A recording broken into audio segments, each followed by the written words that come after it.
Comenzamos. Hola, Maestro Porfirio, comenzamos. Estamos ¿Qué grabando. tal, Ubaldo? Buenas noches. Hola, Ya. chicos, ¿cómo están? ¿Todo bien? Muy buenas noches. Hola, ¿cómo andan? Vamos a iniciar lo que son las bases de esta primera historia de cuarentena dentro de lo que es el programa de teatro viral.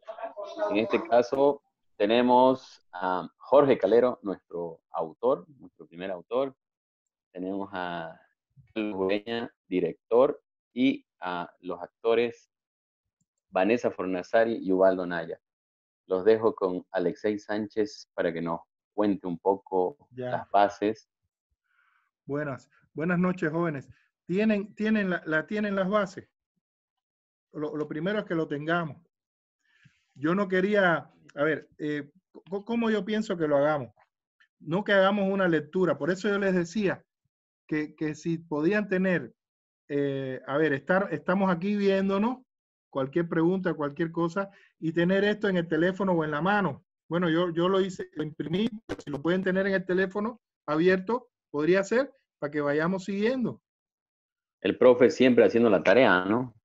No, porque es más fácil así, usted lee y ve la duda y dice Sí. Tal detalle.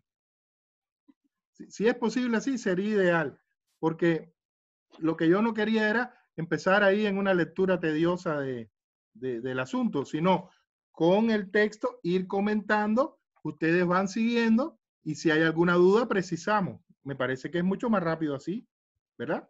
Sí. Claro. Alexei, en mi caso ya lo leí, entiendo todo, para mí todo está clarísimo, no tengo ni una sola duda. A la mía, ¿te puedes retirar, Ubaldo, entonces? No me quiero retirar, pero... No, perfecto. Entonces además, cualquier duda que tenga alguien puede contribuir a la comprensión. Estamos grabando. Gracias, Ubaldo. Oye, eso compensa con Carlos Ureña, que seguro ni le ha dado una leída. Incluso cualquier duda que tenga yo, Ubaldo, claro que lo he duda leído. que tenga yo, cualquier duda que tenga yo me lo puedes aclarar entonces. Ya. Se está grabando esto, oye, ¿no? No, pero está bueno, eso es así. Eso es así. Detrás de cámara, buenísimo. A ver, miren, lo primero, yo pienso que como hablamos en la presentación, ¿verdad? El concepto de lo que nos conecta con el 24T. Y lo que nos conecta con el 24T son las transversales, ¿verdad? Esas transversales que en la dramaturgia recorren toda la obra, ¿sí? Y otros elementos en el sentido de la trama, ¿verdad? Y otros elementos, ¿sí? Que se van a ir introduciendo, ¿sí? Que son los elementos semánticos, ¿verdad? Que tenemos aquí, y otros que incorporamos ahora, los semánticos y los físicos simbólicos que un poco siempre habían estado. Entonces, la primera transversal que tenemos que tener claro y que tienen que tener claro los dramaturgos, ¿verdad? Y el director, en este caso el dramaturgo y el director, es historias en cuarentena. Eso es lo primero. Son historias de nosotros en cuarentena. Una apertura tremenda con respecto a los géneros, no ficción, lo que ustedes quieran incorporar ahí. Pero son las historias de esto que hemos vivido en estos tiempos y que lógicamente va a resonar con la gente que vea la obra, ¿verdad? Yo creo que podemos hacer una cosa muy interesante que no hicimos la vez pasada, por lo menos yo no lo hice, y es que fíjense, nosotros tenemos las bases, vamos a tener las bases por historia, porque esto va a cambiar. O sea, se van a mantener las transversales, pero van a cambiar muchos elementos, ¿verdad? Entonces, después ya se va a llamar Historia 1 y el nombre que Calero y ustedes decidan para la obra, ¿verdad? Entonces, la primera transversal es el concepto de historias en cuarentena.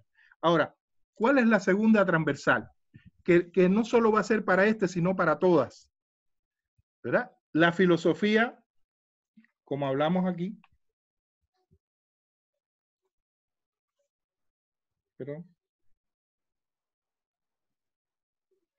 La filosofía de Heráclito de Éfeso. ¿Por qué hemos escogido esto? Porque uno de los fenómenos interesantes a nivel filosófico y estético de la actualidad son los nuevos paradigmas y entre ellos el paradigma de la complejidad que implica una comprensión de las cosas muy diferentes. Entonces, un poco el padre de todo esto desde allá es él. Y entonces la idea con Heráclito, también Parménides, bueno, pero la idea con Heráclito era escoger 4 frases de Heráclito, una para cada obra. Que además, como él tiene la misma preocupación filosófica siempre, van a tener esa, en cierto modo, unidad para construirla desde las historias en cuarentena. Entonces, la primera frase, que es la que corresponde al grupo nuestro, atribuida a él, lógicamente, y ha pasado mucho tiempo y está reescrita muchas veces, es: lo único permanente es el cambio.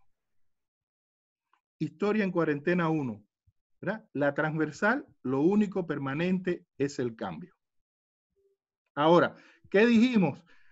Vamos a también a conectar esa frase atribuida a Heráclito, pero vamos a buscar las popularizaciones de esa frase, para que también la tengan en esa transversal de la trama. Ustedes recuerdan que en el 24.3 último era Bolivia sentada en un trono de oro, ¿se acuerdan? No sé, Calero estaba, ¿no? Tú estabas, Calero, en ese, ¿no? Ah, ya. Entonces, los directores, dramaturgos trabajaban en ese sentido. Entonces, hoy la frase nuestra es: lo único permanente es el cambio. Ahora, ¿cuáles son las popularizaciones? El que no se adapta muere. También hay el que no se adapta perece. Y esta que me pareció muy simpática, el que no se adapta muere o perece, es muy latinoamericana. Uno la escucha en cualquier lugar. Pero una que me dijo Emi ayer, cuando yo le comentaba hace unos días, me parece muy cómica y según ella es muy de acá, que es: al que no se mueve lo pisa el tren. Esa me parece tremendamente simpática y muy camba, ¿no? Entonces, ahí tendríamos, por un lado, la cuestión de Heráclito muy filosófica, no sé qué, y por otro lado, esas popularizaciones. Entonces, eso sería con respecto a la construcción de la trama, la cuestión temática, ¿verdad? Lo que tiene que ver con las transversales. Historia en cuarentena en primer lugar, y en segundo lugar, la frase de Heráclito de Éfeso con su popularización. Eso sería lo primero. Hasta ahí estamos bien, Calero y Carlos Ureña. Sí, yo pregunto si estas popularizaciones se pueden aportar otras. Claro, claro. O sea, esas son pautas, Carlos y Jorge y los actores. Son pautas. Usted, sobre la base de esas pautas, enriquece, pero mantiene la esencia del concepto. El concepto es que tenemos que cambiar, que tenemos que transformarnos, que tenemos que adaptarnos, que estamos en ese proceso y que ha sido muy acelerado en estos tiempos. La historia, todo, claro que pueden enriquecer y aportar.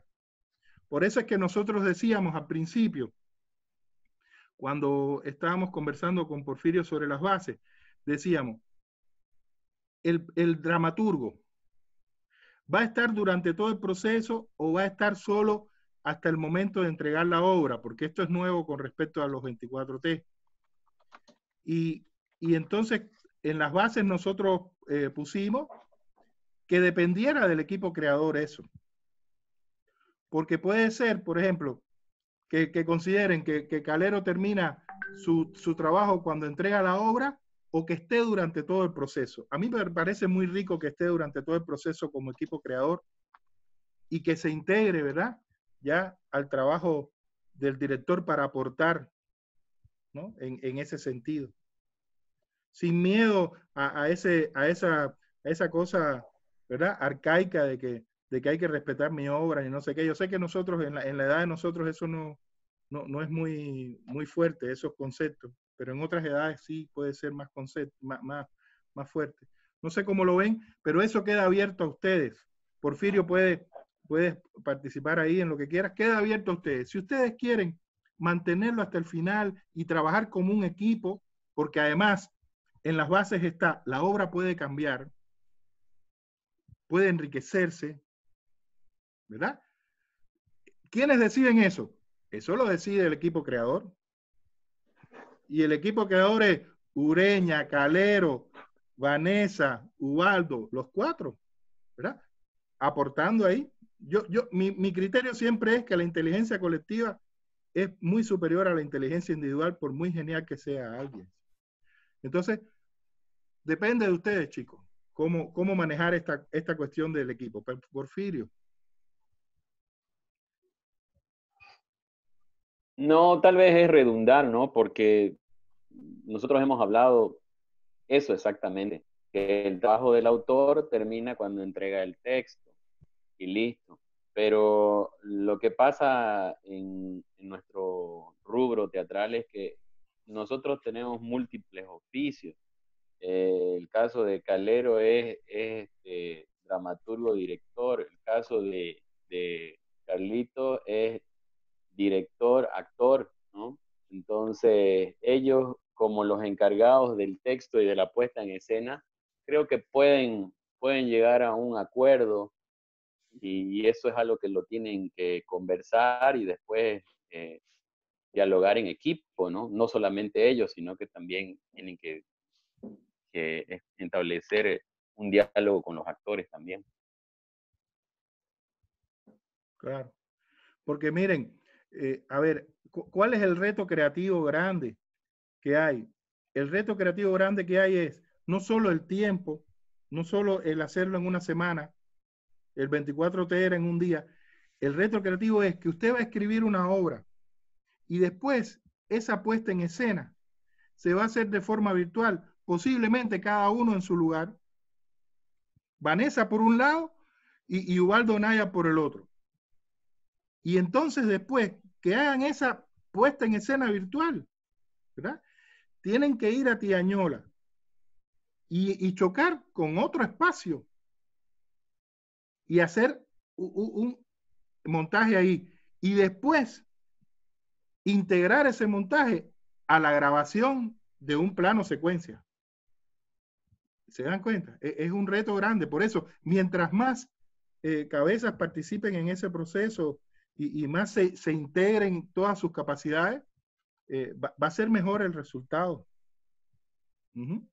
Sobre todo después del trabajo de Carlos con Exxon, porque a ver, miren, aquí hay 4, pero cuando lleguen a Tiañola, ahí se va a integrar Ariel con las luces, con todos los elementos, se va a integrar el joven, que ahora no recuerdo su nombre, que hace lo del sonido, ¿verdad?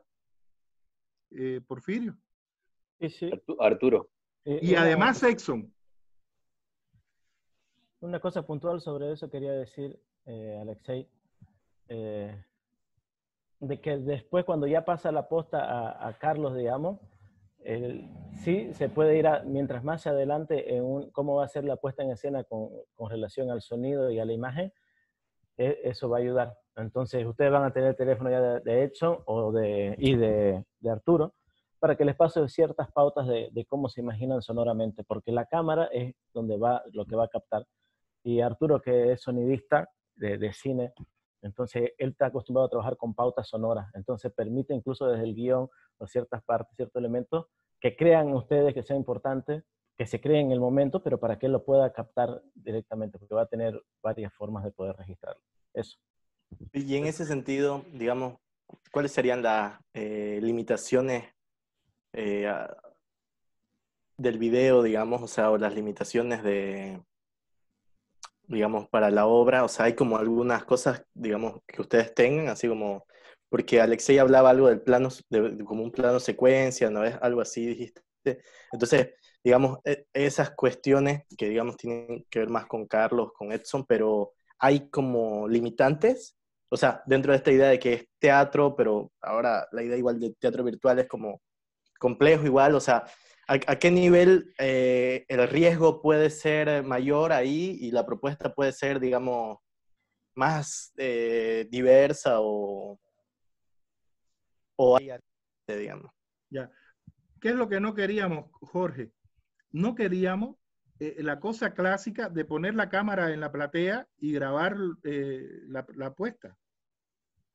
porque eso es horroroso, ¿te das cuenta? Además, es como devuelve solo la mirada de un espectador que estaría sentado en algún lugar de la sala. Entonces queríamos hacer algo más creativo con la cuestión audiovisual y por eso planteamos la cuestión del plano secuencia que se desarrolle solo en el espacio del escenario, porque eso es otra cosa. No es un plano secuencia que te vas hasta la calle y llegas a la esquina y vuelves, no. O sea, es un plano secuencia. Tú haces tus movimientos escénicos en el espacio del escenario, diseñas todo, lo realizas, lo ensayas y después ven cómo se va a grabar para trabajar ese plano secuencia. Planos más abiertos, más cerrados, primer plano, plano detalle. Una cosa puntual sobre eso, normalmente una edición es una segunda dirección en el cine, entonces la idea es evitar que se haga, que tengamos un extra que edite porque va a estar metiendo su cuchara sobre la dirección, sino pensar una dirección también para la cámara desde la dirección de Carlos. No sé si se entiende.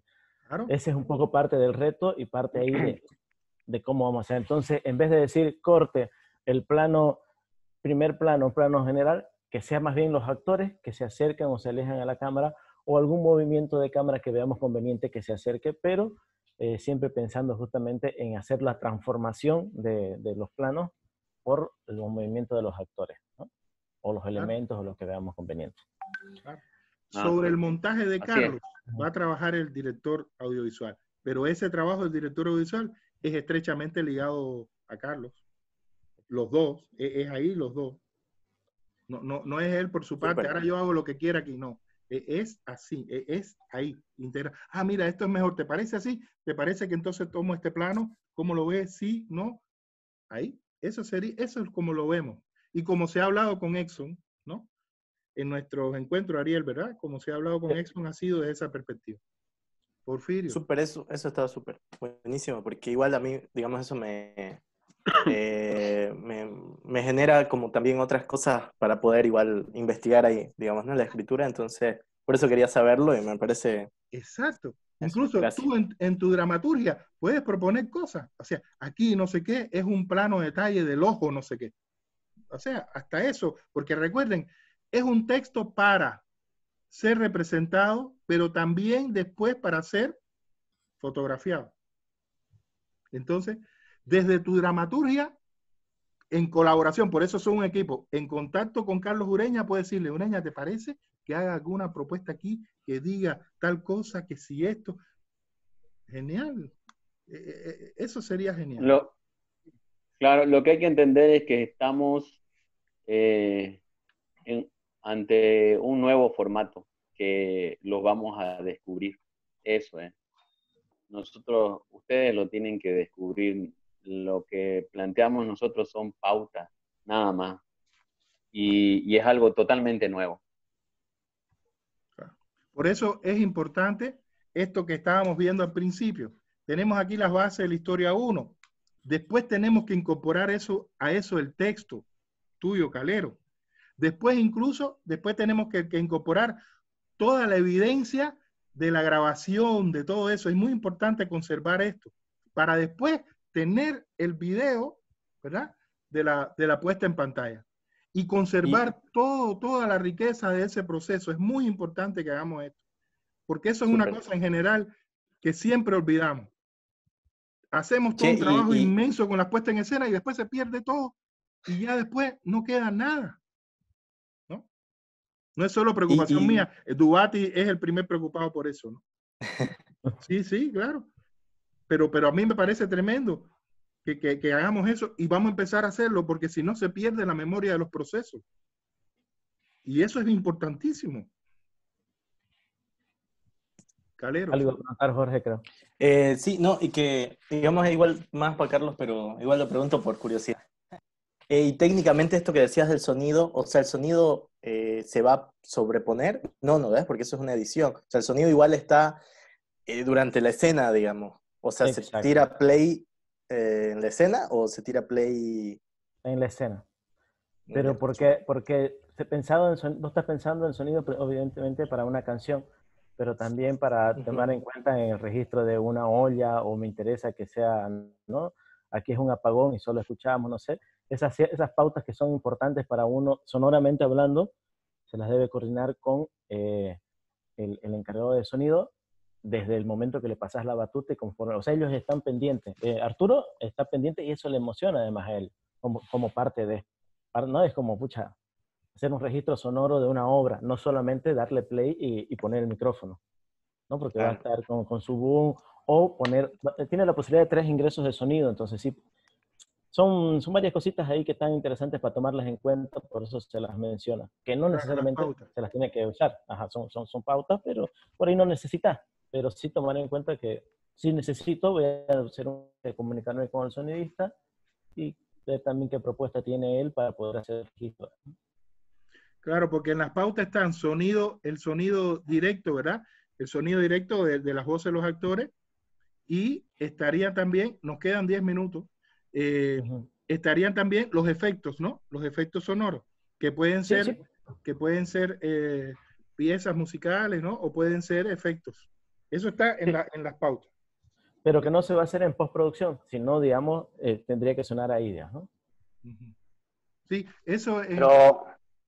Foley, ¿no? ¿Cómo se llama en el cine de Green? Foley, ¿no? Foley. En inglés es medio malo. Perdón, sí. Carlos, iba a hacer... No, el mío también. Sí que, o sea, si es, por ejemplo, música incidental y todo, es mejor ponerla en post que ponerla ahí ese momento, ¿no? O cosas así, digamos. Eso sí que no son de edición, ¿no? Pero que son de calidad. Eso, creo que eso está previsto, ¿no, Alexei? Está previsto, claro. Está previsto. Está previsto, está en las bases, los efectos que tienen, tanto de luces, todo, eso está ahí. Ahora, lo que me gustaría terminar de ver con respecto a las bases y a la cuestión de la temática, ¿verdad? Es los elementos. Nosotros en los 24T hablábamos de elementos que tenían que estar de una forma u otra en el texto, pero también presentes en escena. Entonces, hemos dividido los elementos en un grupo primero que serían los elementos semánticos en el sentido de significado, y habíamos diseñado una serie de elementos que se van a repartir durante todas las obras. Estos elementos van a cambiar en cada historia. Entonces, para esta historia son 5 elementos, que son elementos semánticos, significantes. No es necesario que estén en escena, pero puede hablarse de ellos, puede estar dentro de, ¿verdad? Dentro de la urdimbre de esa dramaturgia. El primero, ¿cuál es? Pensando, lo único permanente es el cambio, ¿verdad? El que no se adapta muere, o aquel al que no se mueve lo pisa el tren, y todas lo que se le pueda ocurrir a Carlos Ureña por ahí para allá, como decía hace un ratito, y a todos ustedes. Ahora, los elementos, ¿cuáles serían? Análisis, mezcla, incertidumbre, que es un elemento muy, muy potente con respecto al paradigma de la complejidad, unidad de los contrarios, que viene de Heráclito, pero también está en Morín y en el paradigma de la complejidad, y esas otras 3 palabritas, ir más allá. Esos 5 elementos, ¿verdad? Semánticos, significantes, estamos proponiéndolo para la urdimbre de esa historia. Calero, ¿está bien? Ya. Ahora, teníamos también los elementos simbólicos, físicos simbólicos, que pueden estar de una forma u otra en escena, representados, ya ahí presentes en la escena de alguna forma. Puede ser física, pero puede ser también simbólica. El primero sería, estos elementos también se van a repartir en las diferentes obras. Los de esta historia serían prueba de COVID, ivermectina, eucalipto, jengibre, miel y la muerte.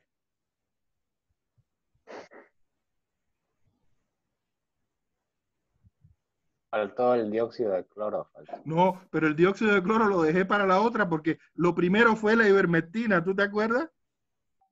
¿Te acuerdas que lo primero fue la ivermectina? Entonces, para la otra historia, le metemos el dióxido de cloro. Claro, porque esto ha ido progresando. Esto ha ido progresando. Lo primero era la ivermectina, que los veterinarios y todas las cosas. Además, cada uno de estos elementos abre un diapasón tremendo, porque la ivermectina es los mamíferos, los veterinarios, las vacas, las no sé qué. Hay una gran posibilidad.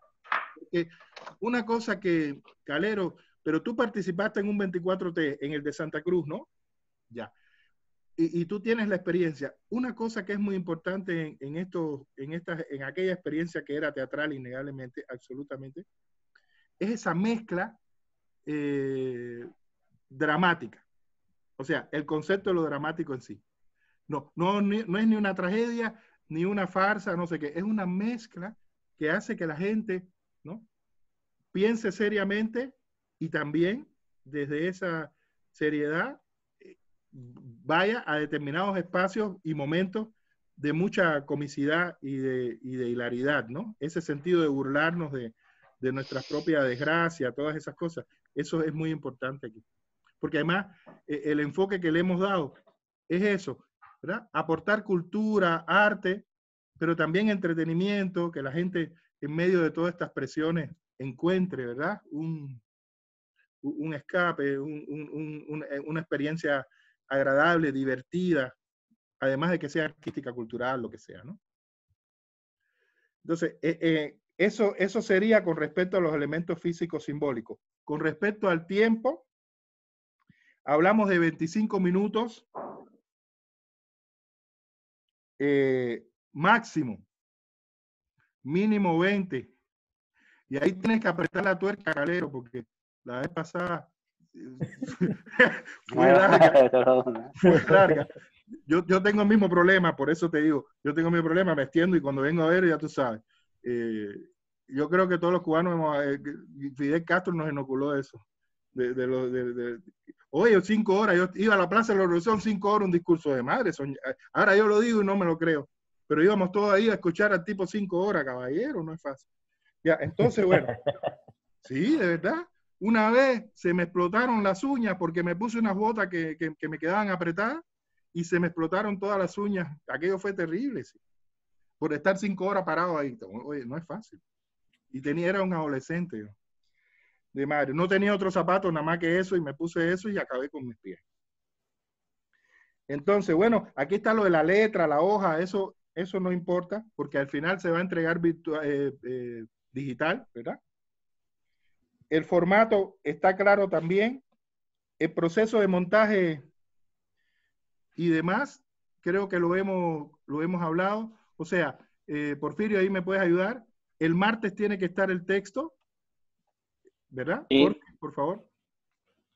El martes a las 8 de la noche tiene que entregar el texto, me lo entrega a mí virtualmente para que yo dé parte a la organización, en caso de Alexei y él lo pase, y hacemos entrega oficial en un Zoom igual para entregárselo a Carlitos y a los actores. Perfecto. Y entonces, ahora... Perdón. Sí. ¿A qué hora va a ser eso el martes? Eso tenemos que consensuar porque entiendo que tienen agenda y tienen cosas. Sí, a mí me han puesto de maestro de ceremonia del homenaje a don Cefito, que es el martes a las 8 de la noche. Uy, eso va a tardar. ¿Y va a ser virtual? Va a ser virtual. Pero tú lo dices... A no ser que lo grabemos el lunes todo y lo hagamos grabado y se envíe todo el martes. Pero, digamos, mientras estamos ahorita en la reunión, me llegó un mensaje, me mandaron un audio. Ahí me explicarán un poco más si quieren hacerlo grabado el día lunes o va a ser directo nomás el día martes a partir de las 8 de la noche. Bueno, podríamos hacerlo antes, ¿no? A las 6 de la tarde podríamos hacer. Incluso está para que entregue el texto a las 6 de la tarde, digamos. Vale, agradezco mucho. Ya. Ahora, sí, no hay problema. Los encuentros virtuales en que va a participar el público, el martes hay uno, ¿verdad? Con Calero y todo el proceso dramatúrgico, ¿no? Ese es el primero. Sí, es algo que nosotros tenemos que primero evaluar con Ariel, después de todo esto que ha sucedido, y vamos a tener claro para hacerle una agenda a este primer grupo y decirle el martes a esta hora, el jueves a esta hora, va a ser abierto a público, no va a ser interno, pero vamos a grabar y después lo vamos a subir.